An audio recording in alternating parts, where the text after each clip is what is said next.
Sa kabulan, apan ng kasakit, murag gahapon lang.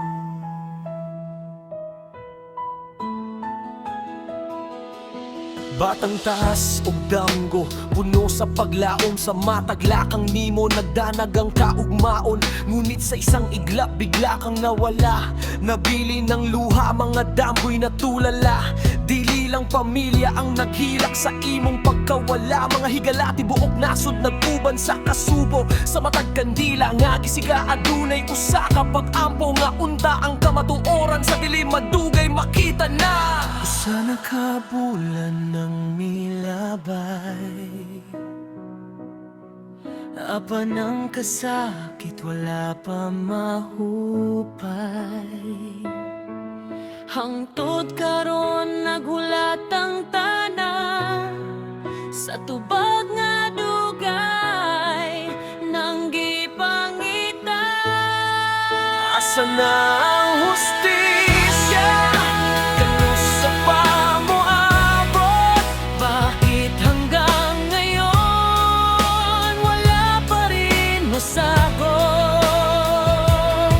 Rini paghihigante ang panawagan ng lahat, kundi katotohanan o gustisyang patas. Ang mata agadlaw nga mulabay, nagdugang sa kasubo sa matag pamilya. Apan ang paglaom dili mawala, nga adunay adlaw mo tungha ang kamatuparan. Ni palitak dili ka na mo malimtan, ang imong damgo magpabilin sa among dughan. Bisan wala na ikaw sa among atubangan, ang imong ngalan magpabiling buhi sa among handumangan. O kami mag-ampo nga ang balaod mo lihok, nga patas nga ang kamatuoran mabutyag sa hustong panahon. Aron ng mga naghilak makakaplag o kahupayan. Asa na ang hustisya? Paminawa ang among tingon, Isang buwan nang lumipas, ngunit hindi pa rin sumusuko. hanggang kailan maghihintay ang sambayanan?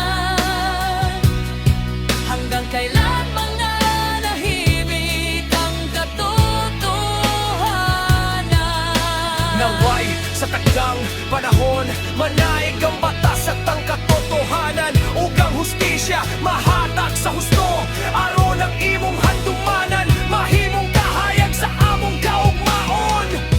Sa kapulan sa kahilom, apan ang among tingon. Dili gayud mo hilom, Kamatuoran